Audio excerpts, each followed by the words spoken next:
You now know what a transformation is, so let's introduce a more a special kind of transformation called a linear transformation. It only makes sense that we have something called a linear transformation because we're studying linear algebra. We already had linear combinations, so we might as well have a linear transformation. And a linear transformation, by definition, is a transformation, which we know is just a function. We could say it's from the set Rm, or let me say it from Rn to Rm, and it might be obvious in the next video why I'm being a little bit particular about that, although they are just arbitrary letters, where the following two things have to be true. So if something is a linear transformation, if and only if the following thing is true.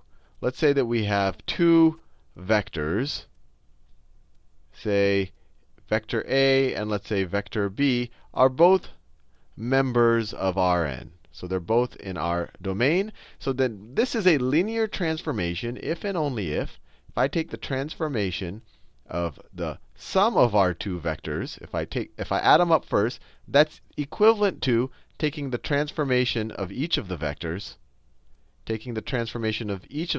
and then summing them.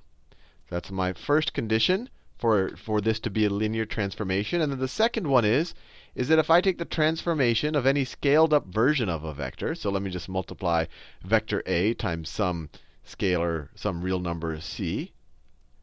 If this is a linear transformation, then this should be equal to c times the transformation of A. That seems pretty straightforward. Let's see if we can apply these rules to figure out if some actual transformations are linear or not. So let me define a transformation. Let's say that I have the transformation t. Part of my definition, I'm going to tell you it maps from R2 to, let's do something, well, let's just say it maps from R2 to R2.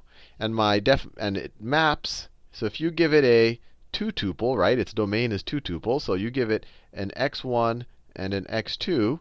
Let's say it maps to, so this will be equal to, or it's associated with, let me just say, let's say x1 plus x2. And then let's just say it's 3 times x1 is the second tuple. And we could have written this more in vector form. This is kind of our tuple form.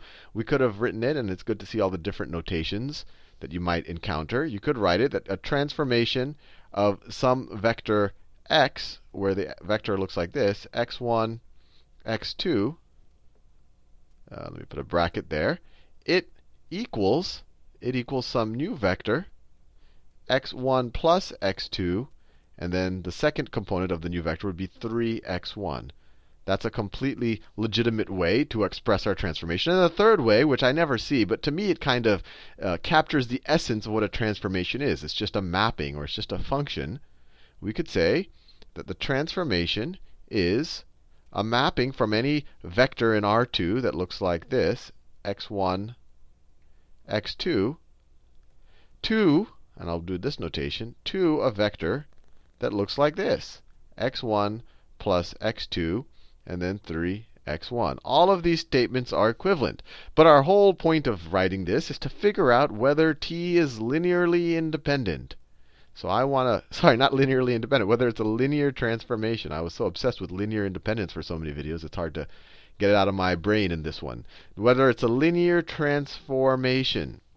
So let's test our two conditions. I have them up here. So let's take t of, let's say I have two vectors a and b. They're members of R2. So let me write it. A is equal to a1, a2. And b is equal to b1, b2. Sorry, that's not a vector. I have to make sure that those are scalars. These are the components of a vector. And b2. So what is a1 plus b? What is vector a plus vector b? Brain's malfunctioning. All right. Well, you just add up their components. This is the definition of vector addition. So it's a1 plus b1. Add up the first components. And the second components is just the sum of each of the vector second components, a2 plus b2. Nothing new here. But what is the transformation of this vector? So the transformation of vector A plus vector B. We could write it like this. That would be the same thing as the transformation of this vector, which is just A1 plus B1 and A2 plus B2, which we know it equals a vector. It equals this vector, where what we do is for the first component here, we add up the two components on this side. So the first component here is going to be these two guys added up. So it's A1 plus A2 plus B1 plus B2. And then the second component, by our transformation or our function definition, is just 3 times the first component in our domain, I guess we could say it. So it's 3 times the first one. So it's going to be 3 times this first guy. So it's 3A1 plus 3B1. Fair enough. Now, what is the transformation individually of A and B? So the transformation of A is equal to the transformation of A. Let me write it this way.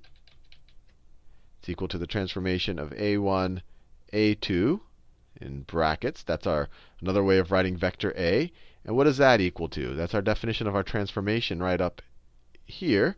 So this is going to be equal to the vector A1 plus A2, and then 3 times A1. Just comes straight out of this definition. I essentially just replaced an x with a's.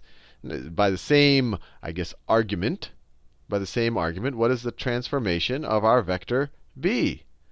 Well, it's just going to be the same thing with the a's replaced by the b. So it's the transformation of our vector b is going to be, b is just b1, b2, b1, b2. So it's going to be b1 plus b2. And then the second component in the transformation will be 3 times b1. Now, what is the transformation of vector A plus the transformation of vector B? What's this vector plus that vector? And what does that equal to? Well, this is just pure vector addition, so we just add up their components. So it's A1 plus A2 plus B1 plus B2. That's just that component plus that component. The second component is 3A1. We're going to add it to that second component. So it's 3A1 plus 3B1. Now, we just showed you that if I take the transformation separately of each of the vectors and then add them up, I get the exact same thing as if I took the vectors and added them up first and then took the transformation. So we've met our first criteria, that the transformation of the sum of the vectors is the same thing as the sum of the transformations. Now let's see if this works with a random scalar. So we know what the transformation of A looks like. What is a transformation? Well, what does CA look like, first of all? I guess that's a good place to start. C times our vector A is going to be equal to C times A1 and then C times A2. That's our definition of scalar multiplication times a vector. So what's our transformation? Let me go to a new color. What is our, let me do a color I haven't used in a long time, white. What is our transformation of CA going to be? Well, that's the same thing as our transformation of CA1, CA2, which is equal to a new vector where the first term, let's go to our definition, is you sum the first and second components, and the second term is 3 times the first component. So our first term, you sum them, so it's going to be CA1 plus CA2. And then our second term is 3 times our first term, so it's 3CA1. Now, what is this equal to? This is the same thing. You can view it as factoring out the c. This is the same thing as c times the vector a1 plus a2. And then the second component is 3a1. But this thing right here, we already saw. This is the same thing as a transformation of A.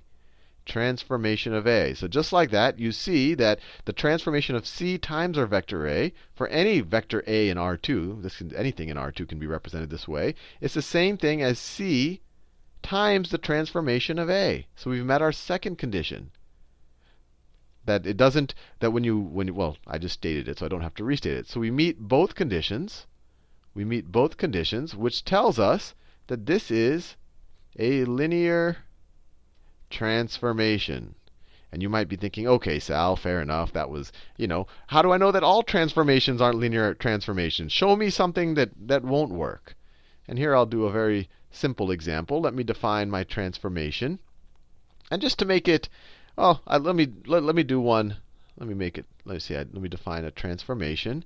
Well, I'll do it from R2 to R2 just to kind of compare the two. I could have done it from R to R if I wanted a simpler example. But I'm going to define my transformation. Let's say my transformation of the vector x1, x2. Let's say it is equal to, let me just say x1 squared and then 0. Just like that. Let me see if this is a linear transformation. So the first question is, let's take, what's my transformation of a vector A? So my transformation of a vector A, where A is just the same A that I did before, it would look like this. It would look like a1 squared and then a 0. Now, what would be my transformation? What would be my transformation if I took c times a? C times a. Well, this is the same thing as c times a1 and c times a2. And by our transformation definition, if I take, the transformation of c times of this thing right here, because I'm taking the transformation on both sides. And by our transformation definition, this will just be equal to a new vector that would be in our codomain, where the first term is just the first term of our input squared. So it's ca1 squared, ca1 squared, and the second term is 0. And what is this equal to? Let me switch colors. This is equal to c squared a1 squared, and this is equal to 0. Now, let's see if we can factor out, if we can assume that c does not equal 0, this would be equal to what? This would be, actually, it doesn't even matter. We don't even have to make that assumption. So this is the same thing. This is equal to c squared times the vector a1 squared 0, which is equal to what? This expression right here is a transformation of a. So this is equal to c squared times the transformation of a. Let me do it in the same color. Times the transformation of a.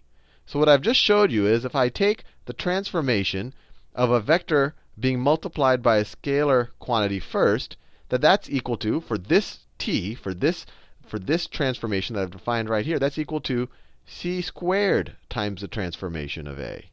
And clearly, this statement right here for this choice of transformation conflicts with this requirement for a linear transformation. If I have a c here, I should see a c here. But in our case, I have a c here and I have a c squared here.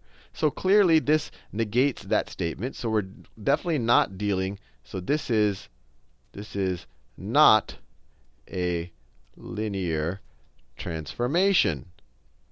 And just to get a gut feel, if you're just looking at something, whether it's going to be a linear transformation or not, if the transformation just involves linear combinations of the different components of the inputs, you're probably dealing with a linear transformation. If you start seeing things where the components start getting multiplied by each other, or you start seeing squares or exponents, you're probably not dealing with a linear transformation. And then there are some functions that might be in a bit of a gray area. But it tends to be just linear combinations are going to lead to a linear transformation. But hopefully that gives you a good sense of things. And this leads up to what I think is one of the neatest outcomes in the next video.